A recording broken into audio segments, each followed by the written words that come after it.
Hey everyone, Marco Strange here, and welcome to another episode of How I'd Write. To celebrate the 10-year anniversary, I decided to write a sequel to the series Gravity Falls. Gravity Falls was one of my favorite cartoons when it aired. It's hard to believe it's been 10 years since it first premiered. Since I've seen other fans creating something to celebrate, I decided to write a sequel to the series. Before we begin, don't forget to subscribe if you enjoy my content. I'm always coming up with new ideas for future How I'd Write videos, and I appreciate everyone who takes the time to watch my videos. With all that out of the way, let's jump into Episode 1. Episode 1 takes place about 5 years after the original series. Dipper and Mabel are back in Gravity Falls and help Seuss run the Mystery Shack. They've been spending the summers there with Dipper rewriting Ford's journals. Not only has Dipper remade them, but he's also added new notes that Ford didn't know about back then. As Dipper and Mabel show up, things go as usual. Dipper and Mabel show up at the Mystery Shack to start the episode. Seuss has been letting them stay there since they helped during the summer, but they get some surprising news. Melody, Seuss's former girlfriend, who's now his wife, is pregnant. Dipper and Mabel are excited to hear that, but Seuss is sad because they want to make room for the baby. In other words, Dipper and Mabel won't be able to stay in the shack anymore. However, they tell Seuss they understand and say they'll think of an alternative. Seuss thanks them for understanding and tells them they could stay for a few weeks since the news was last minute. They thank him and then ask where everyone else is. They hear a familiar voice asking, "Have you tried looking behind you?" They turn around and see Wendy standing at the door. Wendy still works at the shack, but things are different. Instead of the cashier, Wendy does the maintenance for the shack. Wendy's learned how to fix anything that gets broken and enjoys it more than standing at the counter all day. She tells them the others are in town and offers to drive them. They hop into her car and headed to town. While driving, Wendy asks how their final year of high school went. They smile as they tell Wendy it was fun and they're excited about college. They both got into the same university and received scholarships. Dipper got a full scholarship for his grades, and Mabel got one for her art skills. Dipper wants to be a scientist like Ford, and Mabel plans to open a business to sell her handcrafted sweaters. Wendy smiles and says she's happy to hear that, and then Dipper asks what her plans are. Wendy simply replies, "Oh, a few things." Before Dipper can ask more about it, they arrive at their destination, McGucket's mansion. Candy and Granda come out and run towards the car. The two of them share a hug with Mabel and begin to catch up. Candy has been working as an assistant for McGucket, and Granda has been helping test new inventions. Mabel asks if Pacifica is there, who also helps, but Candy says she's left to look at colleges. Mabel is sad, but they assure her she'll return after a few weeks. While all this is going on, Dipper is standing near the car. Dipper says, "I take it you missed us, huh?" He doesn't get a response from Wendy and turns to look at her. She has her face glued to her phone screen while looking down. Dipper says something to get her attention, and she snaps out of it to look at him. Dipper asks if everything is okay, and she tells him, "Yeah, just zoned out a little." She laughs and heads over to Mabel while Dipper looks at her confused. He shrugs it off for now, and they head inside the mansion. The five of them continue to catch up as they walk inside. Mabel's talking about wanting to open her own business once college is over. Candy adds that she has some new inventions that will help Mabel. Mabel asks what they are, but Candy says that's a secret. After walking for a while, they end up in the dining hall. Greta tells them they have a surprise and tells Dipper, Mabel, and Wendy to take a seat. She and Candy leave, and the three of them sit and wait. Mabel breaks the silence saying how excited she is for the summer. Dipper joins in while Wendy stays quiet. Mabel notices Wendy not saying anything and asks, "What were those plans you talked about?" Wendy replies, "Mostly work, and I'm planning to go to a few concerts." Dipper frowns hearing her talk and wants to ask about something. Before he gets the chance, they hear loud knocks and Grenda yelling. All three of them get up and go to check it out. They walk down the hall and see Granda banging on a door and yelling for McGucket to open it. Dipper asks what's wrong, and Candy tells him that McGucket has been there with Ford and Stan for a few months, and they went to tell them their family was here. Usually Stan and Ford show up during the summer to say hi and catch up with their niece and nephew. However, they only stay for a week or two before going on another adventure. The whole thing is making Dipper confused as Granda keeps trying to open the door. Eventually, Wendy tells her to step back, and she pulls out a screwdriver. She opens the panel next to the door and starts messing with it. After a minute, she gets the door open. Everyone is impressed, and Mabel asks, "How did you do that?" Wendy tells her there's a lot she's learned. Before Mabel can ask more about it, Dipper reminds them about the situation. They headed to the lab and find McGucket on the floor.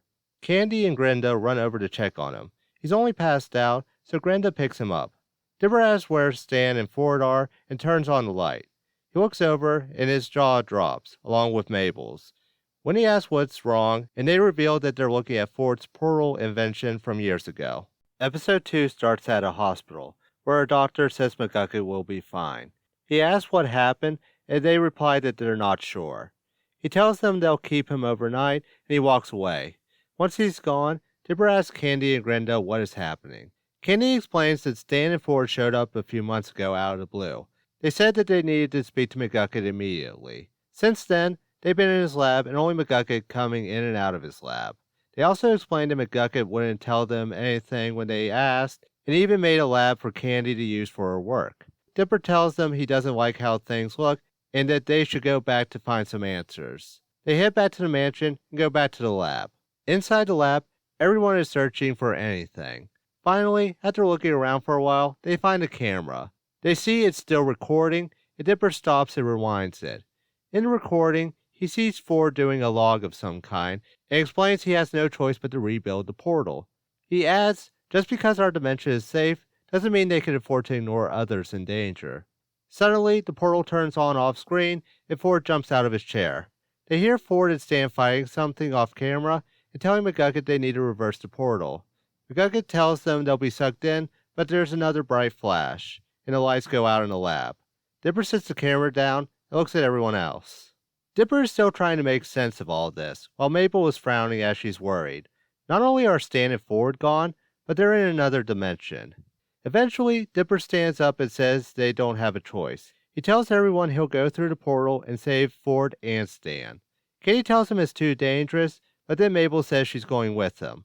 Dipper tells her she shouldn't come with them, but she reminds him about their previous adventures. Dipper tries to tell her it's still too dangerous, so Wendy says she's going with them.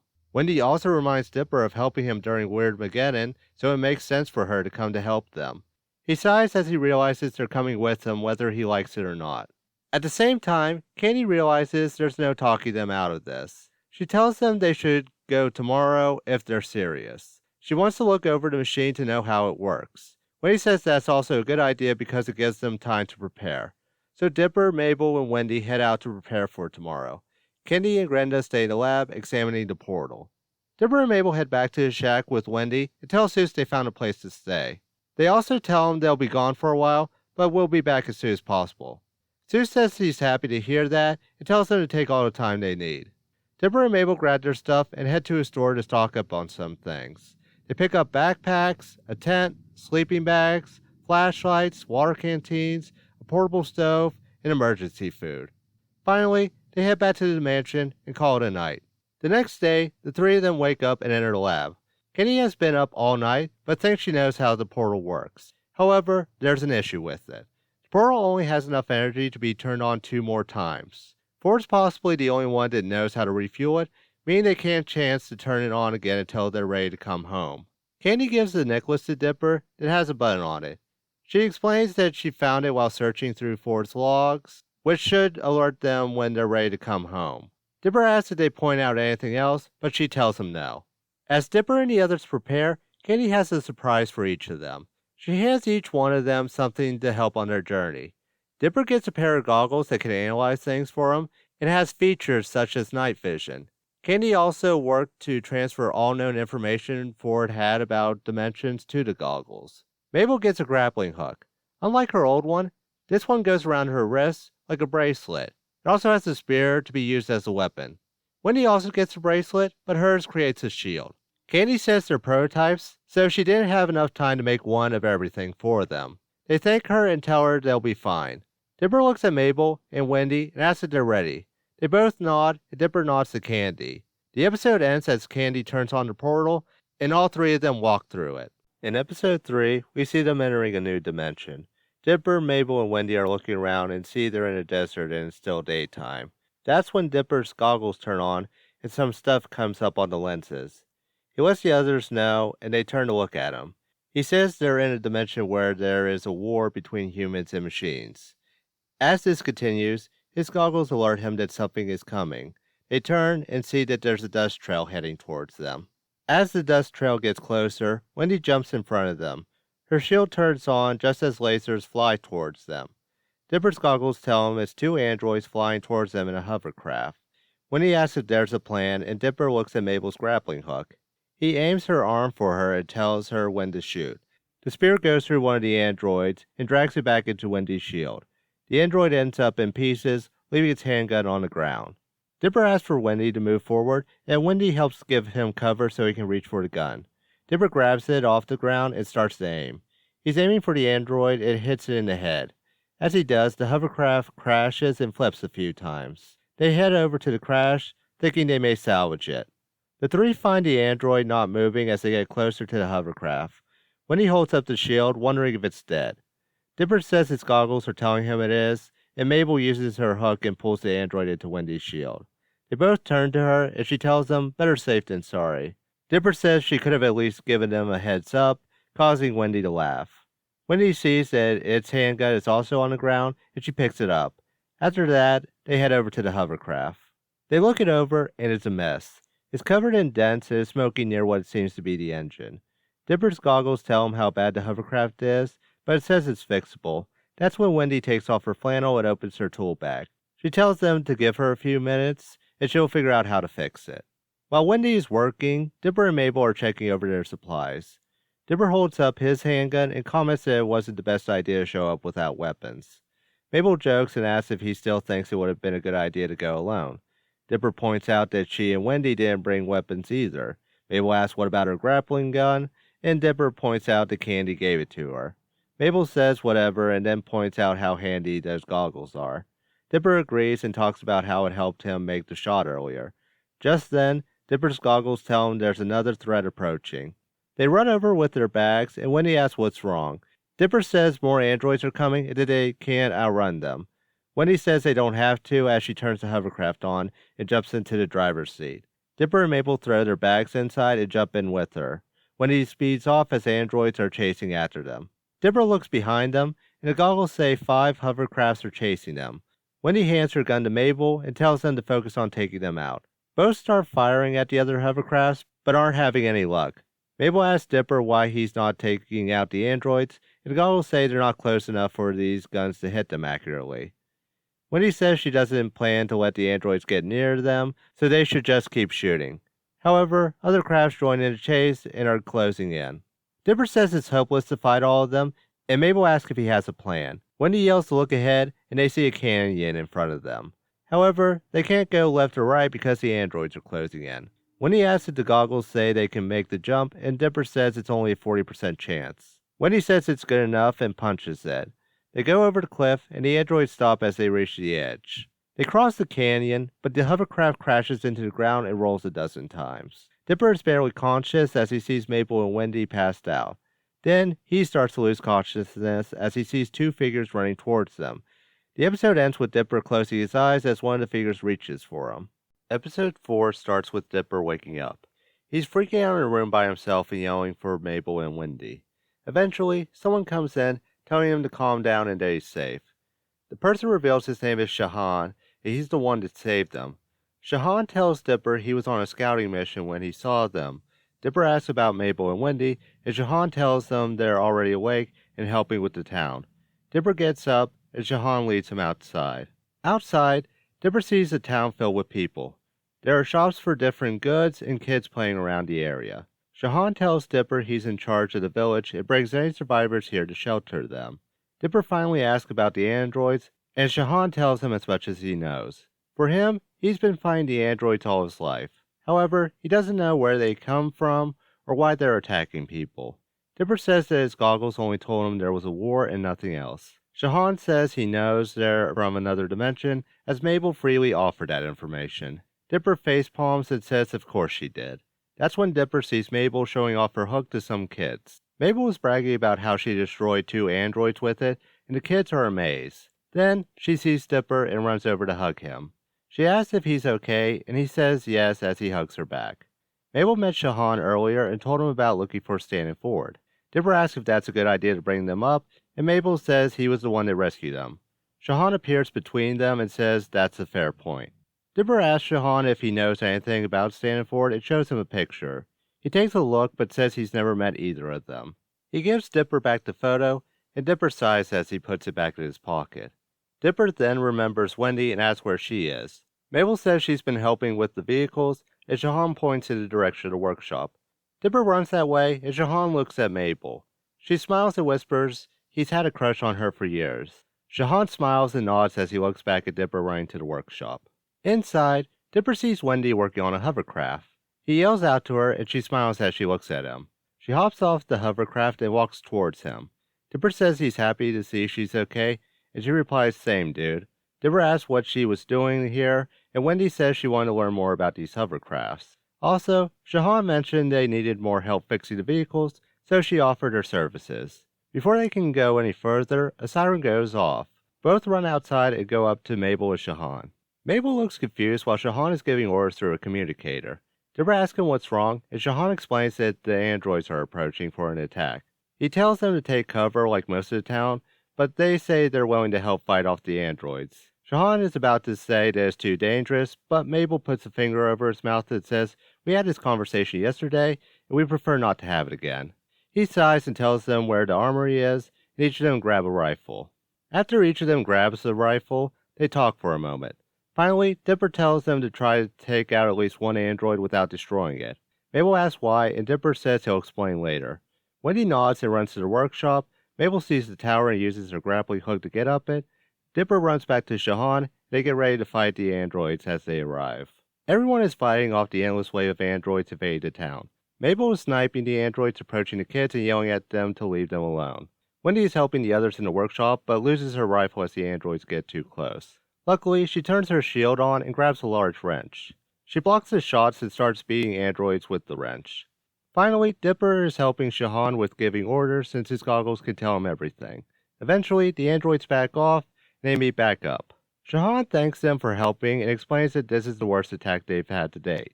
Dipper asks if this is a regular thing, and Shahan says this happens every week. However, it's never been this bad, and they might end up losing eventually. Dipper says he may have a solution, but he needs an android that wasn't severely damaged. Wendy points at one she and the others caught in the workshop, and Dipper says that might be enough. Shahan asks what the plan is. The episode ends as Dipper is about to tell him. Episode 5 starts with Dipper looking at the android base. He's in a hovercraft with Mabel, Wendy, and Shahan. Near them is another hovercraft with Shahan's soldiers. Dipper's using his goggles to examine the base, while Shahan talks to his soldiers. Meanwhile, Mabel looks at Wendy and asks, "Shouldn't we be part of this plan making?" Wendy says, "Well, what's your idea on how to do this?" Mabel shrugs, causing Wendy to laugh and say, "That's why they're not asking you." Mabel laughs back. Shortly after that, Dipper and Shahan get everyone's attention to go over the plan. First, Shahan's soldiers will cause a distraction to lure androids out. Then, while they're focused on them, Dipper and his group will plant explosives to destroy the base. Everyone nods in agreement and splits up. Dipper, Mabel, and Wendy wait for their signal and talk. Dipper asks himself if this could have been what Ford was talking about in his video journal. Mabel tells him they should stay focused on this part of the mission. Before Dipper can go further with it, they see an explosion and the androids coming out to search it. Wendy says that's their cue and they sneak in. After sneaking inside, Dipper stops and opens his bag. He says he doesn't know how much time they have, so they should focus on planting their explosives. However, they're not alone as some soldiers are still inside and start shooting at them. Wendy pulls Dipper down with her to the side while Mabel uses her grappling hook to get away. Dipper asks what Mabel is doing and she yells that they'll meet back up later when they lose these androids. Wendy tells them she's right and pulls them down a hall. After running for a while, Wendy finds a room to hide in and pulls Dipper inside. She covers his mouth and hears the androids run past them. Wendy sighs, but sees that Dipper is mad. She removes her hand from his mouth, and he asks how she could leave Mabel like that. Wendy tells him they had no choice and they had to stay focused. Dipper starts to say something, but Wendy cuts him off saying Mabel can take care of herself. Dipper stays quiet as he knows she's right about both of those things. He gets up and they walk down the hall to plant the explosives. Meanwhile, Mabel is still running away when she finds a room where she can hide. Like with Dipper and Wendy, the androids run past, relieving her that she got away. Mabel starts to look around, wondering what to do next. She stops at something that catches her eye, causing her to stare in place. Back with Dipper and Wendy, they're planting the bombs. Wendy asks if these will be enough, and Dipper says the goggles say they will be. Wendy giggles, saying this reminds her of how much he depended on the journals when he was younger. Dipper says, "Hey, those journals were helpful back then." Wendy laughs and says, "I know, it just feels like some things never change." Dipper lightly laughs at this because she's right. Dipper and Mabel would return to Gravity Falls, go on adventures, and do the same every summer. There were some minor changes each year, but for the most part, things stayed the same for Dipper, Mabel, and Wendy. Dipper remarks that it's always been the three of them together, which causes Wendy to frown as she agrees. Dipper apologizes, but Wendy says it's okay. She knows a lot has changed over the years. It's nice that she still has Dipper and Mabel in her life. There's an awkward silence as both of them look down. Dipper is about to say something, but Mabel calls on her communicator, saying she's found something they'll want to see. Dipper tells her they'll be right there, and the goggles map a route for them. They finish playing the bombs on the way there, and are stunned once they find Mabel. They're in a room where a human seems to be asleep in a pod.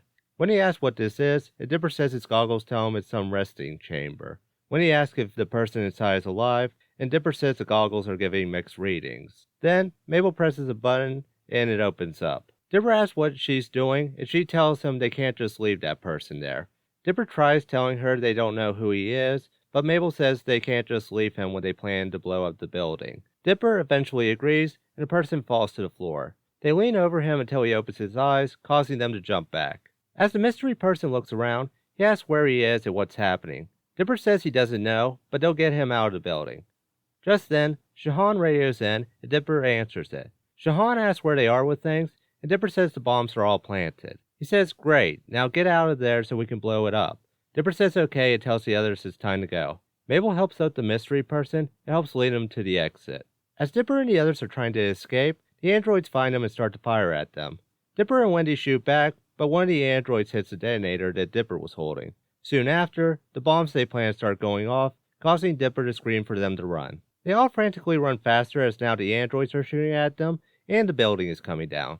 Shahan is on a communicator asking what's going on, and Dipper tells him the situation. Shahan says they'll come in after them, but Dipper says not to risk it, and they'll find a way out. As he says this, the mystery person's eyes glow, causing a portal to appear in front of them. He passes out after it appears in front of them, and Mabel holds him up. They stop and look at it, and Dipper says the goggles are saying it will lead them to a new dimension. Mabel asks where it goes, and Dipper says it doesn't matter. It's either risk a building blowing up or going to a new dimension they don't know about. They silently nod as Dipper tells Shahan they found a way to a new dimension. Shahan tells them good luck and says he'll never forget them for helping his people. The episode ends with them going through the portal as the building completely blows up. And that was part 1 of How I'd Write a Gravity Falls sequel. Just to give everyone a heads up, unlike my Star vs. the Fortress of Evil videos, these will be released monthly. Each episode took some time to write, each part was a month's worth of episodes. As always, what do you guys think of the idea for a sequel? Are you enjoying where it's going, or have any guesses of what will happen next? Let me know in the comments, and please like the video if you enjoyed it. Don't forget, I'm also an author with my own book, Roxy Kitsune and the Desert Vixens. The link to my book and other social media accounts is in the description. I'm Marcus Strange. Stay safe, stay strange.